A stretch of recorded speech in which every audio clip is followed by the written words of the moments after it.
Livro dos Médiuns. Segunda parte. Capítulo 5. Das manifestações físicas espontâneas. Ruídos, barulhos e perturbações. Arremesso de objetos. Fenômeno de transporte. Dissertação de um espírito sobre os transportes. São provocados os fenômenos de que acabamos de falar. Sucede, porém, às vezes, produzirem-se espontaneamente, sem intervenção da vontade, até mesmo contra a vontade, pois que frequentemente se tornam muito importunos. Além disso, para excluir a suposição de que possam ser efeito de imaginação sobreexcitada pelas ideias espíritas, há a circunstância de que se produzem entre pessoas que nunca ouviram falar disso e exatamente quando menos por semelhante coisa esperavam. Tais fenômenos, a que se poderia dar o nome de espiritismo prático natural, são muito importantes, por não permitirem a suspeita de conivência. Por isso mesmo, recomendamos, às pessoas que se ocupam com os fatos espíritas, que registrem todos os desse gênero, que lhes cheguem ao conhecimento. Mas, sobretudo, que lhes verifiquem cuidadosamente a realidade, mediante pormenorizado estudo das circunstâncias, a fim de adquirirem a certeza de que não são joguetes de uma ilusão, ou de uma mistificação. 83. De todas as manifestações espíritas, as mais simples e mais frequentes são os ruídos e as pancadas. Neste caso, principalmente, é que se deve temer a ilusão. Porquanto uma infinidade de causas naturais pode produzi-los: o vento que sibila ou que agita um objeto, um corpo que se move por si mesmo sem que ninguém perceba, um efeito acústico, um animal escondido, um inseto, etc., até mesmo a malícia dos brincalhões de mau gosto. Aliás, os ruídos espíritas apresentam um caráter especial, revelando intensidade e timbre muito variado, que os tornam facilmente reconhecíveis e não permitem sejam confundidos com os estalidos da madeira, com as crepitações do fogo, ou com o tic-tac monótono do relógio. São pancadas secas, ora surdas, fracas e leves, ora claras, distintas, às vezes retumbantes, que mudam de lugar e se repetem sem nenhuma regularidade mecânica. De todos os meios de verificação, o mais eficaz, o que não pode deixar dúvida quanto à origem do fenômeno, é a obediência. Deixe a vontade de quem observa. Se as pancadas se fizerem ouvir num lugar determinado, se responderem, pelo seu número, ou pela sua intensidade, ao pensamento, não se lhes pode deixar de reconhecer uma causa inteligente. Todavia, a falta de obediência nem sempre constitui prova em contrário. Admitamos agora que, por uma comprovação minuciosa, se adquira certeza de que os ruídos, ou outros efeitos quaisquer, são manifestações reais, será racional que se lhes tenha medo? Não, de certo, porquanto, em caso algum, nenhum perigo haverá nelas. Só os que se persuadem de que é o diabo que as produz podem ser por elas abalados de modo deplorável, como são as crianças a quem se mete medo com o lobisomem, ou o papão. Essas manifestações tomam às vezes, forçoso é convir, proporções e persistências desagradáveis, causando aos que as experimentam o desejo muito natural de se verem livres delas. A este propósito, uma explicação se faz necessária. Dissemos atrás que as manifestações físicas têm por fim chamar-nos a atenção para alguma coisa e convencer-nos da presença de uma força superior ao homem. Também dissemos que os espíritos elevados não se ocupam com esta ordem de manifestações, que se servem dos espíritos inferiores para produzi-las, como nos utilizamos dos nossos serviçais para os trabalhos pesados, e isso com o fim que vamos indicar. Alcançado esse fim, cessa a manifestação material, por desnecessária. Um ou dois exemplos farão melhor compreender a coisa. Há muitos anos, quando ainda iniciava meus estudos sobre o espiritismo, estando certa noite entregue a um trabalho referente a esta matéria, pancadas se fizeram ouvir em torno de mim, durante 4 horas consecutivas. Era a primeira vez que tal coisa me acontecia. Verifiquei não serem devidas a nenhuma causa acidental, mas, na ocasião, foi só o que pude saber. Por essa época, tinha eu frequentes ensejos de estar com um excelente médium escrevente. No dia seguinte, perguntei ao espírito, que por seu intermédio se comunicava, qual a causa daquelas pancadas. Respondeu-me ele, o teu espírito familiar que te desejava falar. Que queria de mim? Reis, ele está aqui. Pergunta-lhe. Tendo interrogado, aquele espírito se deu a conhecer sob um nome alegórico. Vinha a saber depois, por outros espíritos, que pertence a uma categoria muito elevada e que desempenhou na Terra importante papel. Apontou erros no meu trabalho, indicando-me as linhas onde se encontravam, deu-me úteis e sábios conselhos e acrescentou que estaria sempre comigo e atenderia ao meu chamado todas as vezes que o quisesse interrogar. A partir de então, com efeito, esse espírito nunca mais me abandonou. Dele recebi muitas provas de grande superioridade sua. Intervenção benévola e eficaz me foi manifesta, assim nos assuntos da vida material, como no tocante às questões metafísicas. Desde a nossa primeira entrevista, as pancadas cessaram. De fato, que desejava ele pôr-se em comunicação regular comigo, mas, para isso, precisava de me avisar. Dado e explicado o aviso, estabelecidas as relações regulares, as pancadas se tomaram inúteis. Dai-o cessarem. O tambor deixa de tocar para despertar os soldados, logo que estes se acham todos de pé. Fato quase semelhante sucedeu a um dos nossos amigos. Havia algum tempo, no seu quarto se ouviam ruídos diversos, que já se iam tornando fatigantes. Apresentando-lhe ocasião de interrogar o espírito de seu pai, por um médium escrevente, soube o que queriam dele, fez o que foi recomendado e daí em diante nada mais ouviu. Deve-se notar que as manifestações deste gênero são mais raras para as pessoas que dispõem de meio regular e fácil de comunicação com os espíritos, e isso se concebe. As manifestações espontâneas nem sempre se limitam a ruídos e pancadas. Degeneram, por vezes, em verdadeiro estardalhaço e em perturbações. Móveis e objetos diversos são derribados, projetis de toda sorte são atirados de fora para dentro, portas e janelas são abertas e fechadas por mãos invisíveis, ladrilhos são quebrados, o que não se pode levar à conta da ilusão. Muitas vezes o derribamento se dá, de fato, doutras, porém, só se dá na aparência.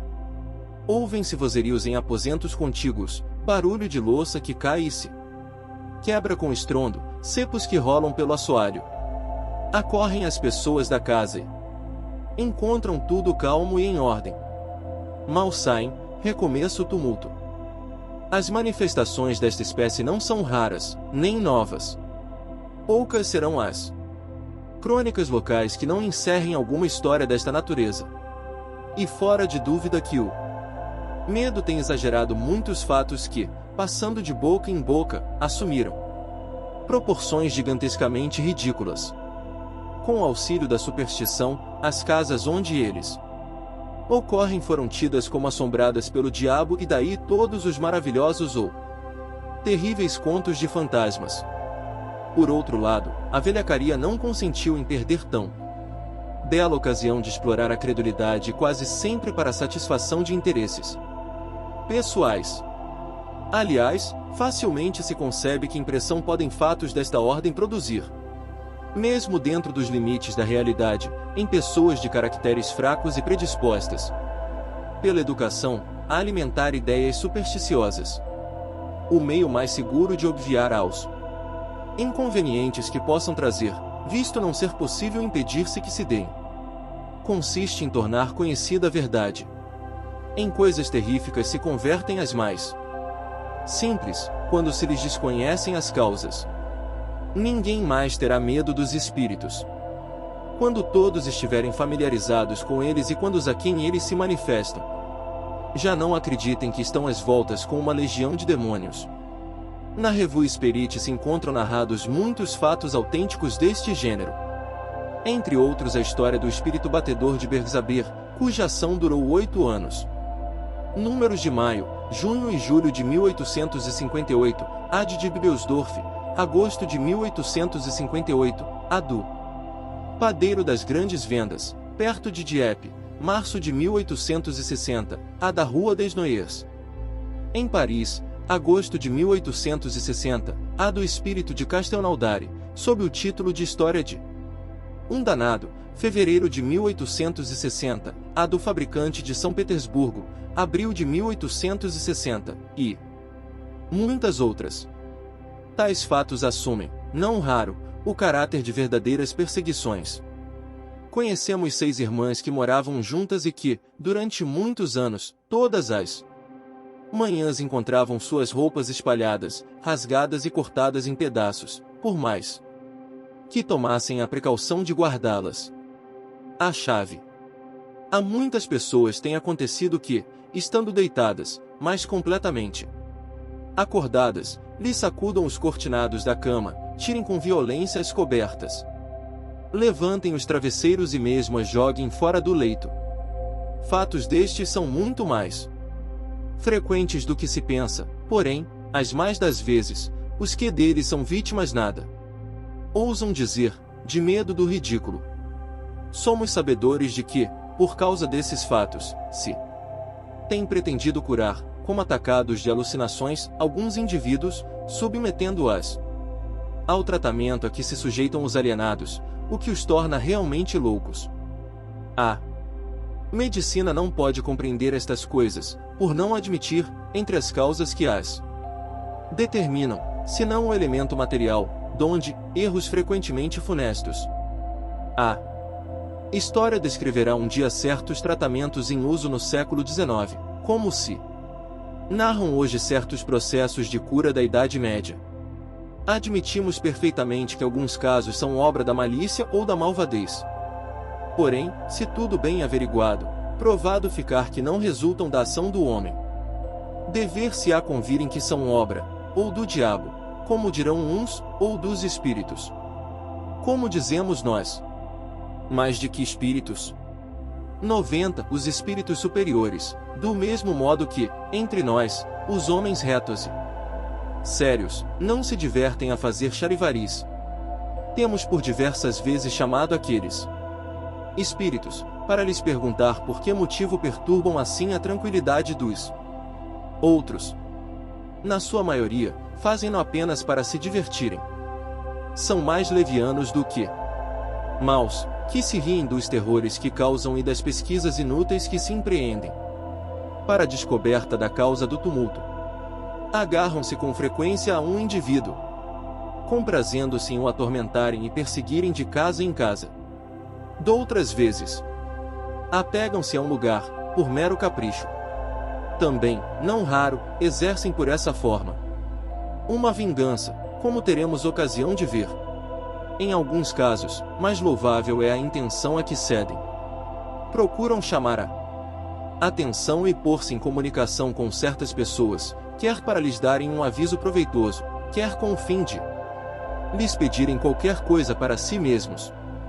Muitos temos visto que pedem preces, outros que solicitam o cumprimento, em nome deles, de votos que não puderam cumprir, outros, ainda, que desejam, no interesse do próprio repouso, reparar uma ação má que praticaram quando vivos. Em geral, é um erro ter-se medo. A presença desses espíritos pode ser importuna, porém, não perigosa. Concebe-se, aliás, que toda a gente deseja ver-se livre deles, mas, geralmente, as que isso desejam fazem o contrário do que deveriam fazer para consegui-lo. Se se trata de espíritos que se divertem, quanto mais ao sério se tomarem as coisas, tanto mais eles persistirão, como crianças travessas, que tanto mais molestam as pessoas, quanto mais estas se impacientam, e que metem medo aos poltrões. Se todos tomassem o alvitre sensato de rir das suas partidas, eles acabariam por se cansar e ficar quietos. Conhecemos alguém que, longe de se irritar, os excitava, desafiando-os a fazerem tal ou tal coisa, de modo que, ao cabo de poucos dias, não mais voltaram. Porém, como dissemos acima, alguns é que assim procedem por motivo menos frívolo. Daí vem que é sempre bom saber se o que querem. Se pedem qualquer coisa, pode-se estar certo de que, satisfeitos os seus desejos, não renovarão as visitas. Melhor meio de nos informarmos a tal respeito consiste em evocarmos o espírito, por um bom médium escrevente. Pelas suas respostas, veremos imediatamente com quem estamos às voltas e obraremos de conformidade com o esclarecimento colhido. Se trata de um espírito infeliz, manda a caridade que lhe dispensemos as atenções que mereça. Se é um engraçado de mau gosto, podemos proceder desembaraçadamente com ele. Se um malvado, devemos rogar a Deus que o torne melhor. Qualquer que seja o caso, a prece nunca deixa de dar bom resultado. As fórmulas graves de exorcismo, essas os fazem rir, nenhuma importância lhes ligam. Sendo possível entrar em comunicação com eles, deve-se sempre desconfiar dos qualificativos burlescos, ou apavorantes, que dão a si mesmos, para se divertirem com a credulidade dos que acolhem como verdadeiros tais qualificativos. Nos capítulos referentes aos lugares assombrados e às obsessões, consideraremos com mais pormenores este assunto e as causas da ineficácia das preces. Em muitos casos, estes fenômenos, conquanto operados por espíritos inferiores, são com frequência provocados por espíritos de ordem mais elevada, com o fim de demonstrarem a existência de seres incorpóreos e de uma potência superior ao homem. A repercussão que eles têm, o próprio temor que causam, chamam a atenção e acabarão por fazer que se rendam os mais incrédulos. Acham estes mais simples lançar os fenômenos a que nos referimos à conta da imaginação, explicação muito cômoda e que dispensa outras. Todavia, quando objetos vários são sacudidos ou atirados à cabeça de uma pessoa, bem complacente imaginação precisaria ela ter, para fantasiar que tais coisas sejam reais, quando não o são. Desde que se nota um efeito qualquer, ele tem necessariamente uma causa. Se uma observação fria e calma nos demonstra que esse efeito independe de toda a vontade humana e de toda a causa material, se demais nos dá evidentes sinais de inteligência e de vontade livre, o que constitui o traço mais característico, forçoso será atribuí-lo a uma inteligência oculta. Que seres misteriosos são esses? E o que os estudos espíritas nos ensinam do modo menos contestável, pelos meios que nos facultam de nos comunicarmos com eles. Esses estudos, além disso, nos ensinam a distinguir o que é real do que é falso ou exagerado, nos fenômenos de que não fomos testemunha. Se um efeito insólito se produz, ruído, movimento, mesmo aparição, a primeira ideia que se deve ter é a de que provém de uma causa inteiramente natural, por ser a mais provável. Tem-se então que buscar essa causa com o maior cuidado e não admitir a intervenção dos espíritos, senão muito cientemente. Esse é o meio de se evitar toda ilusão. Por exemplo, que, sem se haver aproximado de quem quer que fosse, recebesse uma bofetada, ou bengalada nas costas, como tem acontecido, não poderia duvidar da presença de um invisível. Cada um deve estar em guarda, não somente contra narrativas que possam ser, quando menos, acoimadas de exagero, mas também contra as próprias impressões, cumprindo não atribuir origem oculta a tudo que não compreenda. Uma infinidade de causas muito simples e muito naturais pode produzir efeitos à primeira vista estranhos. Seria verdadeira superstição ver por toda parte espíritos ocupados em derribar móveis, quebrar louças, provocar, enfim, as 1001 perturbações que ocorrem nos lares, quando mais racional é atribuí-las ao desazo. A explicação dada do movimento dos corpos inertes se aplica naturalmente a todos os efeitos espontâneos a que acabamos de passar revista. Os ruídos, embora mais fortes do que as pancadas na mesa, procedem da mesma causa. Os objetos derribados ou deslocados o são pela mesma força que levanta qualquer objeto. Há mesmo aqui uma circunstância que apoia esta teoria. Poder-se-ia perguntar onde, nessa circunstância, o médium. Os espíritos nos disseram que, em tal caso, há sempre alguém cujo poder se exerce em sua revelia.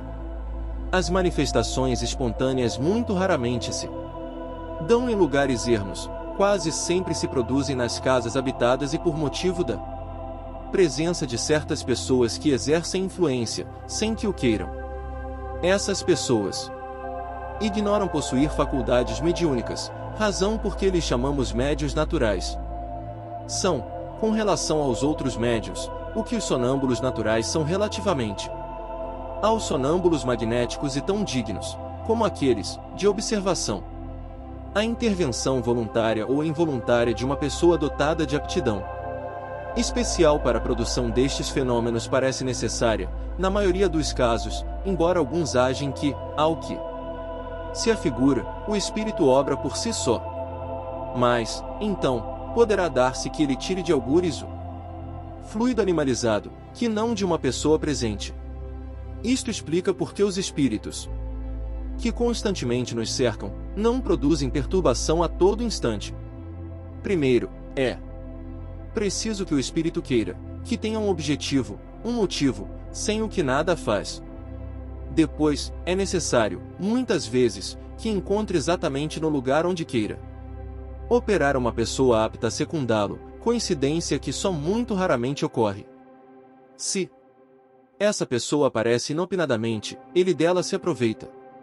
Mesmo quando todas as circunstâncias sejam favoráveis, ainda poderia acontecer que o espírito se visse tolhido por uma vontade superior, que não lhe permitisse proceder a seu bel prazer.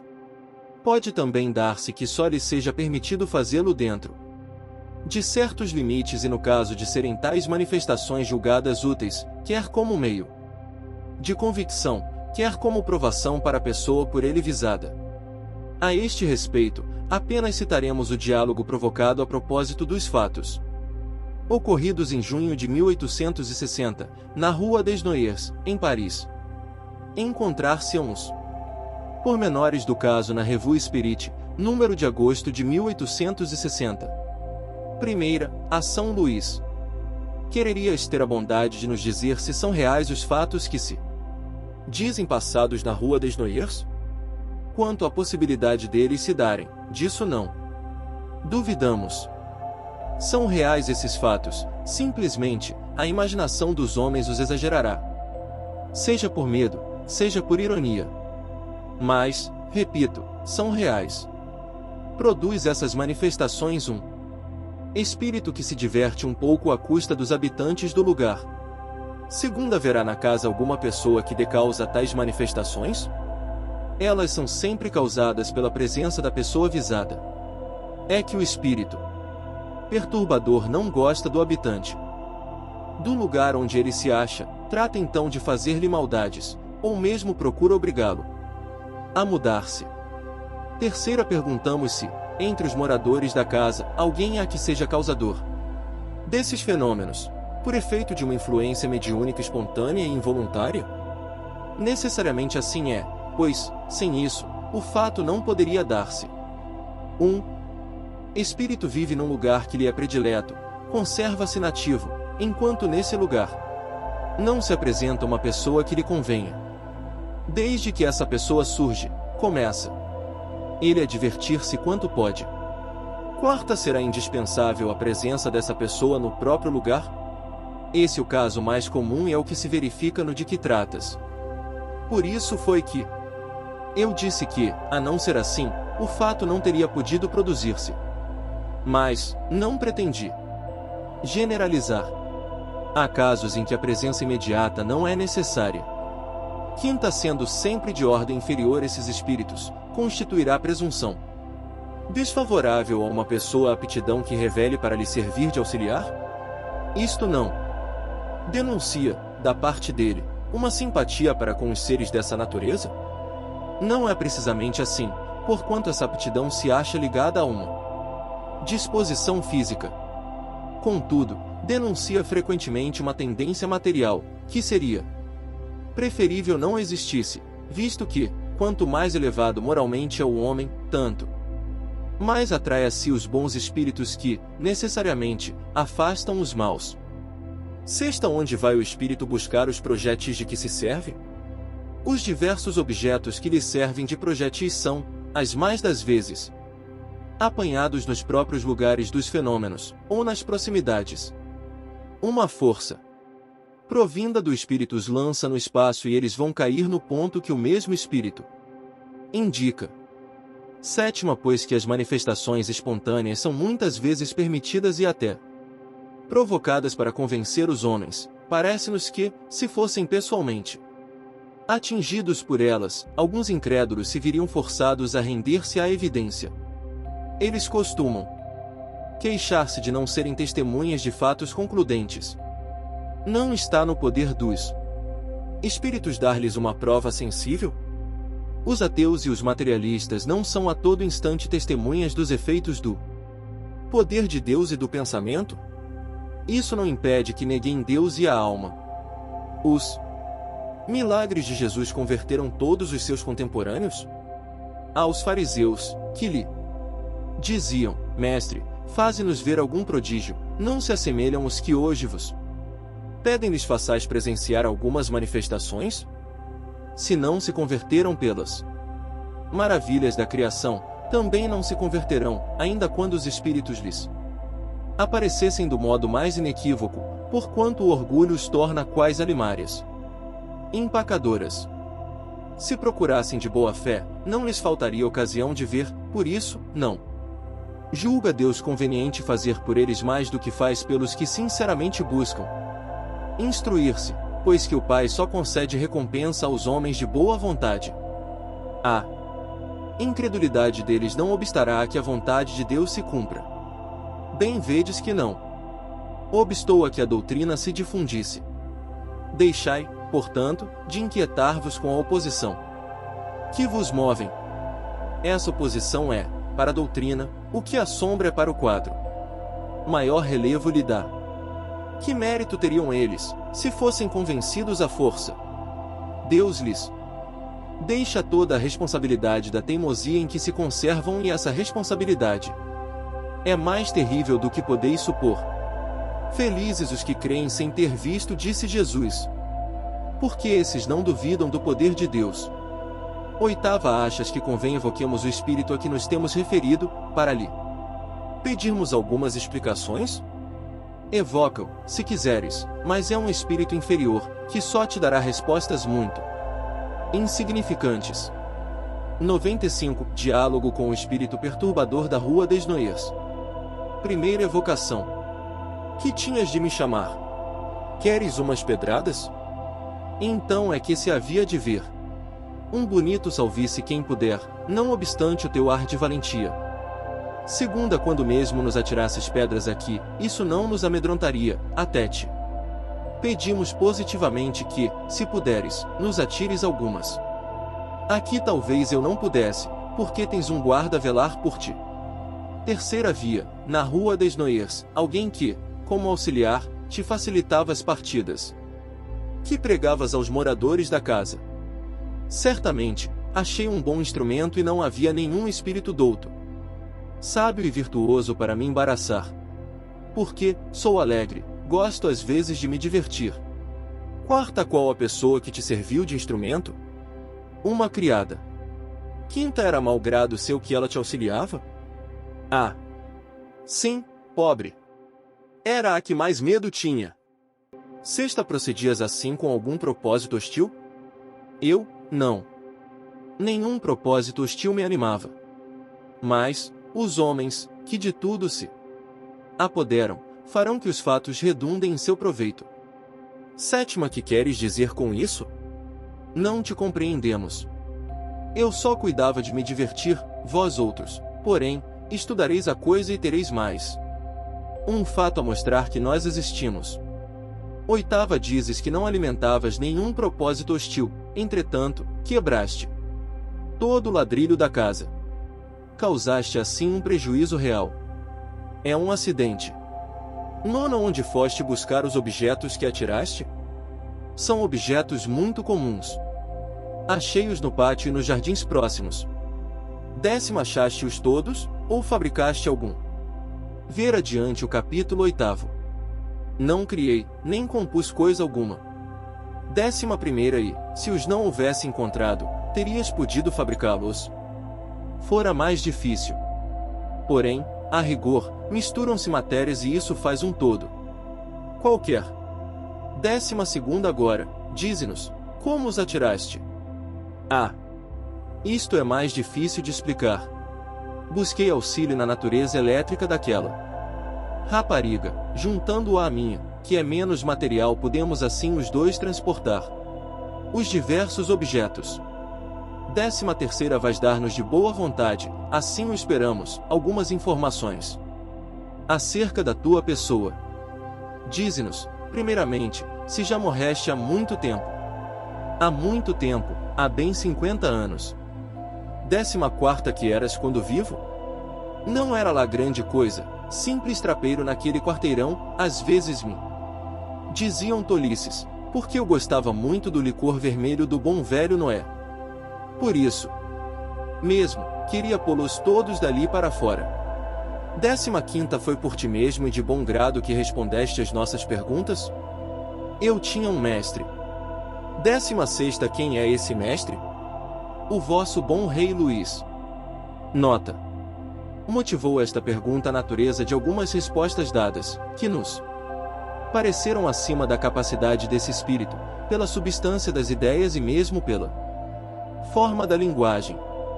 Nada, pois, de admirar é que ele tenha sido ajudado por um espírito mais esclarecido, que quis aproveitar a ocasião para nos instruir. É este um fato muito comum, mas o que nesta circunstância constitui notável particularidade é que a influência do outro espírito se fez sentir na própria caligrafia. A das respostas em que ele interveio é mais regular e mais corrente, a do trapeiro é angulosa, grossa, irregular, às vezes pouco legível, denotando caráter muito diferente. 17ª, que fazes agora? Ocupas-te com o teu futuro? Ainda não, vagueio. Pensam tão pouco em mim na terra, que ninguém roga por mim. Ora, não tendo quem me ajude, não trabalho. Nota: ver-se-á, mais tarde, quanto se pode contribuir para o progresso e o alívio dos espíritos inferiores, por meio da prece e dos conselhos. 18ª, como te chamavas quando vivo? Giane. L9, está bem, Giane. Oraremos por ti. Dize-nos se a nossa evocação te deu prazer ou te contrariou. Antes prazer, pois que sois bons rapazes, viventes alegres, embora um pouco austeros. Não importa, ouviste-me, estou contente. Fenômeno de transporte. Este fenômeno não difere do de que vimos de falar, senão pela intenção benévola do espírito que o produz, pela natureza dos objetos, quase sempre graciosos, de que ele se serve pela maneira suave, delicada mesmo, porque são trazidos. Consiste no trazimento espontâneo de objetos inexistentes no lugar onde estão os observadores. São quase sempre flores, não raro frutos, confeitos, joias, etc. Digamos, antes de tudo, que este fenômeno é dos que melhor se prestam à imitação e que, por conseguinte, devemos estar de sobreaviso contra o embuste. Sabe-se até onde pode ir a arte da prestidigitação, em se tratando de experiências deste gênero. Porém, mesmo sem que tenhamos de nos haver com um verdadeiro prestidigitador, poderemos ser facilmente enganados por uma manobra hábil e interessada. A melhor de todas as garantias se encontra no caráter, na honestidade notória, no absoluto desinteresse das pessoas que obtêm tais efeitos. Vem depois, como um meio de resguardo, o exame atento de todas as circunstâncias em que os fatos se produzem, e, finalmente, o Conhecimento esclarecido do espiritismo poderá descobrir o que fosse suspeito. A teoria do fenômeno dos transportes e das manifestações físicas em geral se acha resumida, de maneira notável, na seguinte dissertação feita por um espírito, cujas comunicações todas trazem o cunho incontestável de profundeza e lógica. Com muitas delas deparará o leitor no curso desta obra. Ele se dá a conhecer pelo nome de Erasto, discípulo de São Paulo, e como protetor do médium que lhe serviu de instrumento. Quem deseja obter fenômeno desta ordem precisa ter consigo médiuns aqui chamarei sensitivos, isto e, dotados, no mais alto grau, das faculdades mediúnicas de expansão e de penetrabilidade, porque o sistema nervoso facilmente excitável de tais médiuns lhes permite, por meio de certas vibrações, projetar abundantemente, em torno de si, o fluido animalizado que lhes é próprio. As naturezas impressionáveis, as pessoas cujos nervos vibram a menor impressão, a mais insignificante sensação, as que a influência moral ou física, interna ou externa, sensibiliza são muito aptas a se tornarem excelentes médiums, para os efeitos físicos de tangibilidade e de transportes. Efetivamente, quase de todo desprovido do invólucro refratário, que, na maioria dos outros encarnados, o isola, o sistema nervoso dessas pessoas as capacita para a produção destes diversos fenômenos.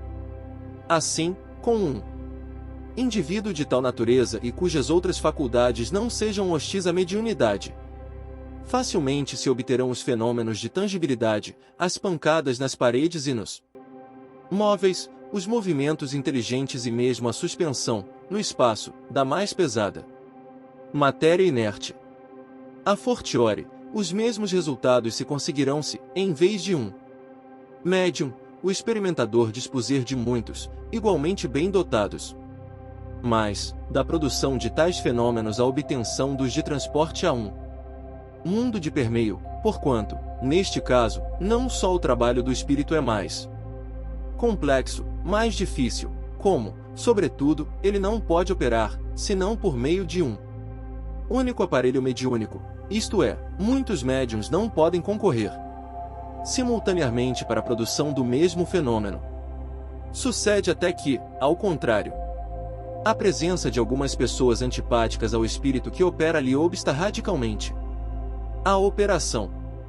A estes motivos aqui, como vedes, não falta importância, acrescentemos que os transportes reclamam sempre maior concentração e, ao mesmo tempo, maior difusão de certos fluidos, que não podem ser obtidos senão com médiuns superiormente dotados, com aqueles, numa palavra, cujo aparelho eletromediúnico é o que melhores condições oferece. Em geral, os fatos de transporte são e continuarão a ser extremamente raros. Não preciso demonstrar por que são e serão menos frequentes do que os outros fenômenos de tangibilidade, do que digo, vós mesmos podeis deduzi-lo. Demais, estes fenômenos são de tal natureza, que nem todos os médiuns servem para produzi-los. Com efeito, é necessário que entre o espírito e o médium influenciado exista certa afinidade, certa analogia, em suma, certa semelhança capaz de permitir que a parte expansível do fluido perispirítico, do encarnado se misture, se una, se combine com do espírito que queira fazer um transporte. Deve ser tal esta fusão, que a força resultante dela se torne, por assim dizer, uma, do mesmo modo que, atuando sobre o carvão, uma corrente elétrica produz um só foco, uma só claridade. Por que essa união? Essa fusão, perguntareis? É que, para que estes fenômenos se produzam, necessário se faz que as propriedades essenciais do espírito motor se aumentem com algumas das do médium, é que o fluido vital, indispensável à produção de todos os fenômenos mediúnicos, é apanágio exclusivo do encarnado e que, por conseguinte, o espírito operador fica obrigado a se impregnar dele. Só então pode, mediante certas propriedades, que desconheceis, do vosso meio ambiente, isolar.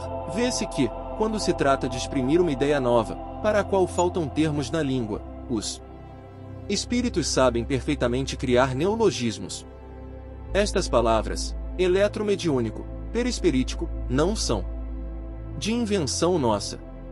Os que nos têm criticado por havermos criado os termos espírita, espiritismo, perispírito, que tinham análogos, poderão fazer também a mesma crítica aos espíritos. Tornar invisíveis e fazer que se movam alguns objetos materiais e mesmo os encarnados. Não me é permitido, por enquanto, desvendar-vos as leis particulares que governam os gases e os fluidos que vos cercam, mas, antes que alguns anos tenham decorrido, antes que uma existência de homem se tenha esgotado, a explicação destas leis e destes fenômenos vos será revelada e vereis surgir e produzir-se uma variedade nova de médiuns, que agirão num estado catalético especial, desde que sejam mediunizados. Vedes, assim, quantas dificuldades cercam a produção do fenômeno dos transportes. Muito logicamente podeis concluir daí que os fenômenos desta natureza são extremamente raros, como eu disse acima, e com tanto mais razão, quanto os espíritos muito pouco se prestam a produzi-los, porque isso dá lugar, da parte deles, a um trabalho quase material, o que lhes acarreta aborrecimento e fadiga. Por outro lado, ocorre também que, frequentemente, não obstante a energia e a vontade que os animem, o estado do próprio médium lhes opõe intransponível barreira. Evidente é, pois, e o vosso raciocínio, estou certo, o sancionará, que os fatos de tangibilidade, como pancadas, suspensão e movimentos, são fenômenos simples, que se operam mediante a concentração e a dilatação de certos fluidos e que podem ser provocados e obtidos pela vontade e pelo trabalho dos médiuns aptos a isso, quando secundados por espíritos amigos e benevolentes, ao passo que os fatos de transporte são múltiplos, complexos, exigem um concurso de circunstâncias especiais, não se podem operar senão por um único espírito e um único médium e necessitam, além do que a tangibilidade reclama, uma combinação muito especial, para isolar e tornar invisíveis o objeto, ou os objetos destinados ao transporte. Todos vós espíritas compreendeis as minhas explicações e perfeitamente apreendeis o que seja essa concentração de fluidos especiais, para a locomoção e a tatilidade da matéria inerte. Acreditais nisso, como acreditais nos fenômenos da eletricidade e do magnetismo, com os quais os fatos mediúnicos têm grande analogia e de que são, por assim dizer, a confirmação e o desenvolvimento. Quanto aos incrédulos e aos sábios, piores estes do que aqueles, não me compete convencê-los e com eles não me ocupo.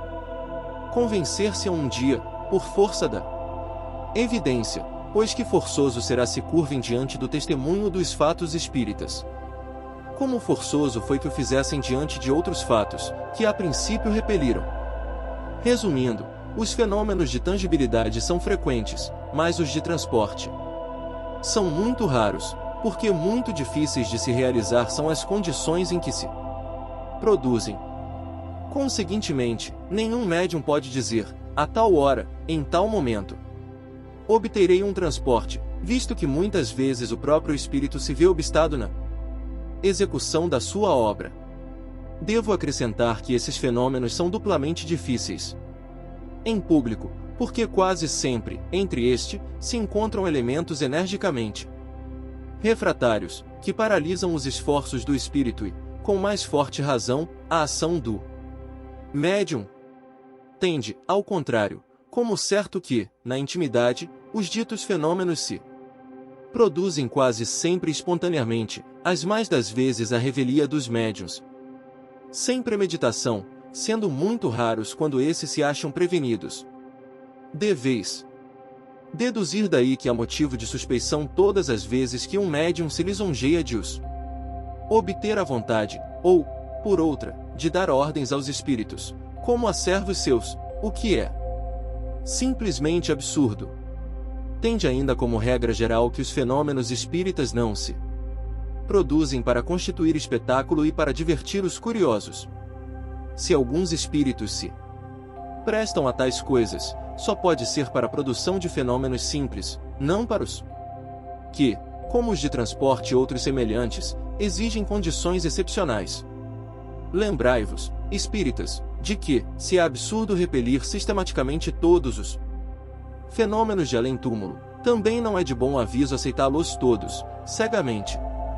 Quando um fenômeno de tangibilidade, de visibilidade ou de transporte se opera espontaneamente e de modo instantâneo, aceitai-o. Porém, nunca o repetirei demasiado, não aceiteis coisa alguma às cegas. Seja cada fato submetido a um exame minucioso, aprofundado e severo, porquanto, crede, o Espiritismo, tão rico em fenômenos sublimes e grandiosos, nada tem que ganhar com essas pequenas manifestações, que prestidigitadores hábeis podem imitar. Bem sei que ides dizer, é que estes são úteis para convencer os incrédulos.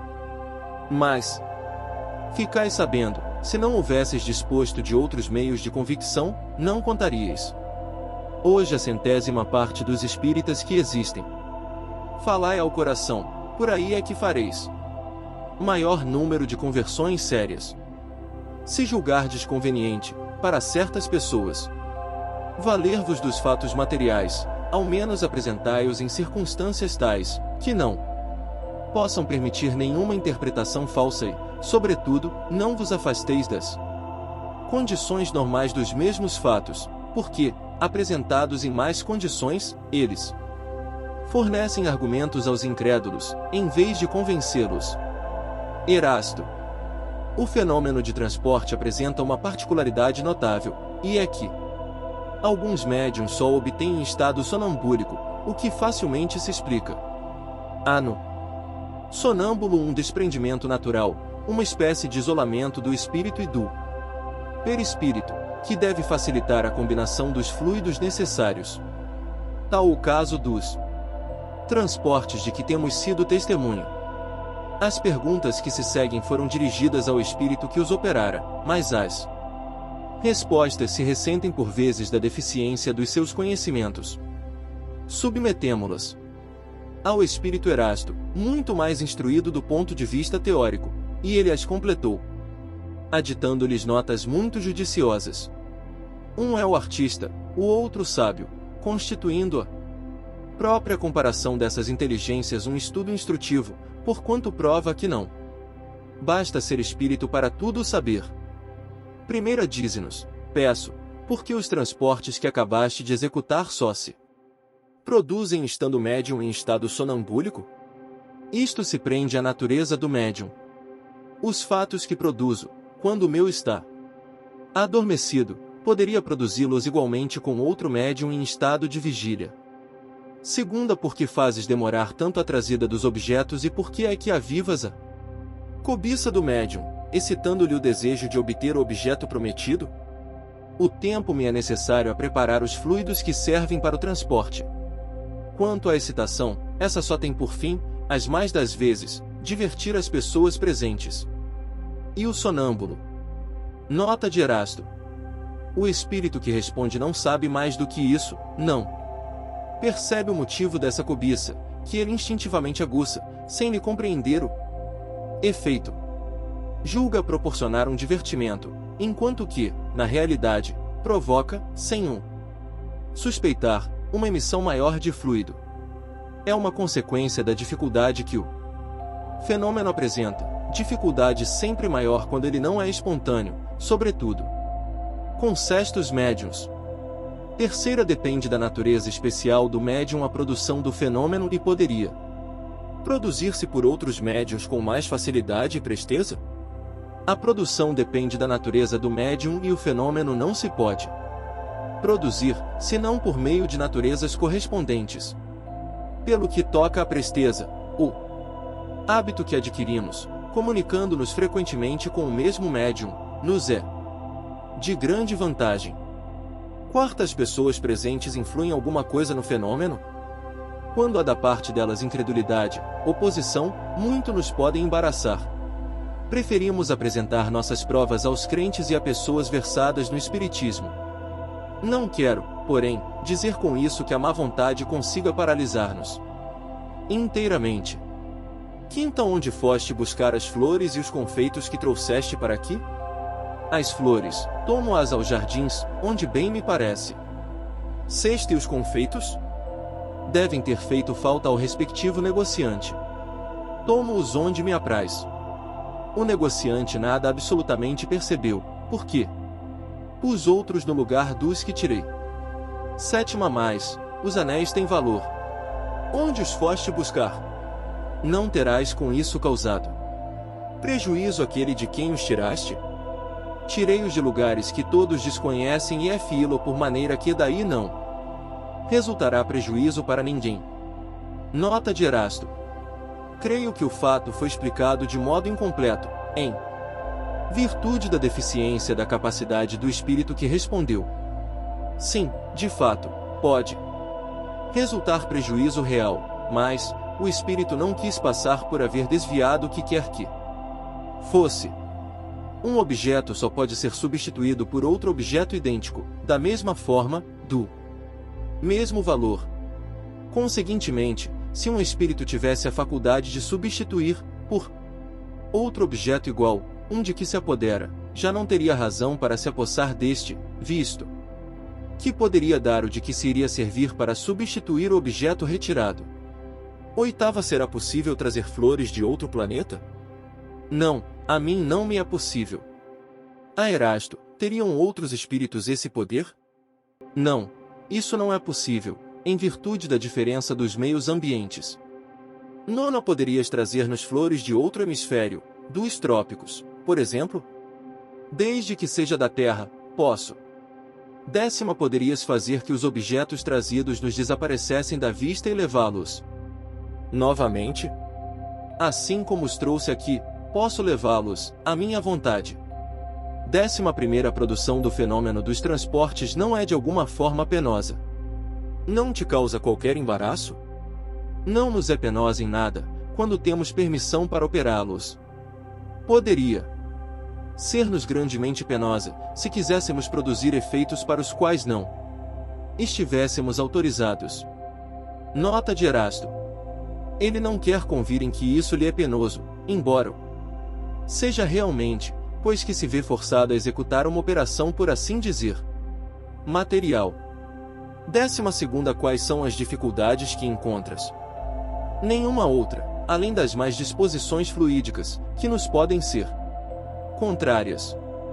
13ª, como trazes o objeto? Será segurando-o com as mãos?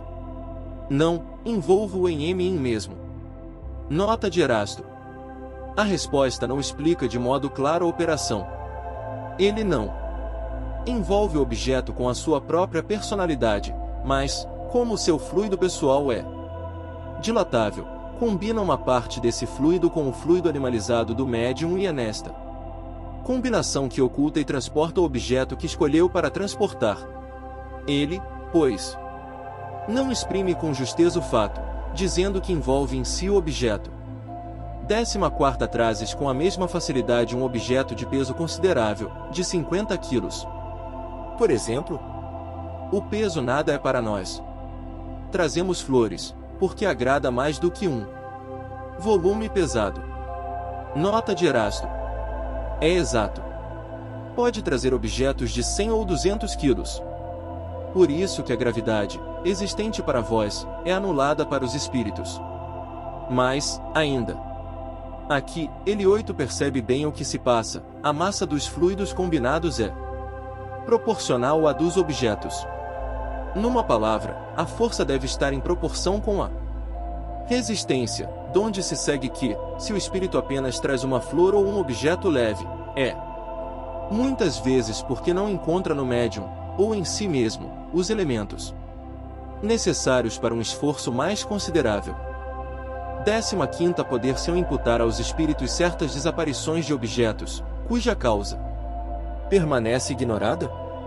Isso se dá com frequência, com mais frequência do que supondes, mas isso se pode remediar, pedindo ao espírito que traga de novo o objeto desaparecido. Nota de Erasto. É certo.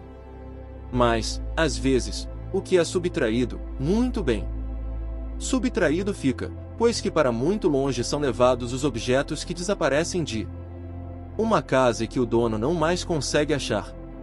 Entretanto, como a subtração dos objetos exige quase que as mesmas condições fluídicas que o trazimento deles reclama, ela só se pode dar com o concurso de médiuns dotados de faculdades especiais. Por isso, quando alguma coisa desapareça, é mais provável que o fato seja devido a descuido vosso, do que à ação dos espíritos. 16ª serão devidos à ação de certos espíritos alguns efeitos que se consideram como fenômenos naturais. Nos dias que correm, abundam fatos dessa ordem, fatos que não percebeis. Porque neles não pensais, mas que, com um pouco de reflexão, se vos tornariam patentes. Nota de Erasto. Não atribuais aos espíritos o que é obra do homem, mas crede na influência deles, oculta, constante, a criar em torno de vós 1000 circunstâncias, 1000 incidentes necessários ao cumprimento dos vossos atos, da vossa existência. 17ª Entre os objetos que os espíritos costumam trazer, não haverá alguns que eles próprios possam fabricar, isto é, produzidos espontaneamente pelas modificações que os espíritos possam operar no fluido, ou no elemento universal. Por mim, não, que não tenho permissão para isso. Só um espírito elevado o pode fazer.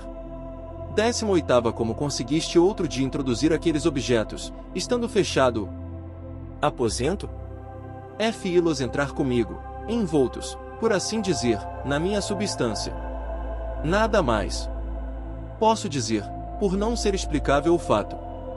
19ª Como fizeste para tornar visíveis estes objetos que, um momento antes, eram invisíveis? Tirei a matéria que os envolvia. Nota de Erasto.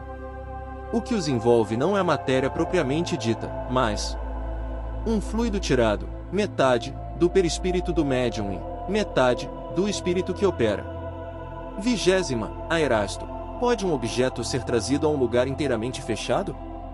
Numa palavra, pode o espírito espiritualizar um objeto material, de maneira que se torne capaz de penetrar a matéria? É complexa esta questão. O espírito pode tornar invisíveis, porém, não penetráveis, os objetos que ele transporte, não pode quebrar a agregação da matéria. Por que seria a destruição do objeto? Tornando este invisível, o espírito pode transportar quando queira e não o libertar senão no momento oportuno, para fazê-lo aparecer. De modo diverso se passam as coisas, com relação aos que compomos. Como neste só introduzimos os elementos da matéria, como esses elementos são essencialmente penetráveis, e ainda, como nós mesmos penetramos e atravessamos os corpos mais condensados, com a mesma facilidade com que os raios solares atravessam uma placa de vidro, podemos perfeitamente dizer que introduzimos o objeto num lugar que esteja hermeticamente fechado, mas isso somente neste caso. Nota. Quanto à teoria da formação espontânea dos objetos, veja-se adiante o capítulo intitulado Laboratório do Mundo Invisível.